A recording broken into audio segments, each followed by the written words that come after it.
এই ব্রিজ যদি ইচ্ছে করতো মাত্র 1 সপ্তাহের ভিতরে এই ব্রিজটা কাজ করতে পারো, কিন্তু ইচ্ছে করে এই কাজটা করে নাই। দিন যাবত এখানে প্রায় বছর দুই মতন চলাফেরা করি, কিন্তু এটা আসলে অনেকদিন আগে ডেট শেষ হয়ে গেছে। এর নিচে কোনো খুঁটিও নাই, কোনো কিছু নাই। আসলে যে একটা কোনো মানে কোনো যে একটা জিনিস থাকবে, যে মানে যার উপর দিয়ে আমরা যাচ্ছি শূন্যতার উপর দিয়ে, যে আমাদের কোনো লাইফের কোনো নাই, গ্যারান্টি নাই যে আমরা যে আসলে এদিক দিয়ে যাচ্ছি যে ভালোভাবে যেতে পারবো কিনা, আমাদের কোনো গ্যারান্টি নাই।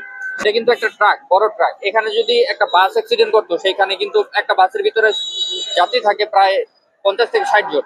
ঠিক আছে, 50 থেকে 60 জন যাত্রী গুরুতরভাবে আহত করতে পারতো।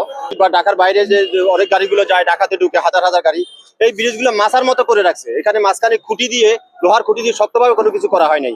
দেখবেন, নোট করবেন যে এখানে সাইনবোর্ড দেওয়া ছিল যে 5 টনের উপর ওটা নিষেধ। ঠিক আছে, পয়েন্ট কিন্তু আপনি বুঝছেন কিন্তু হিসাবটা।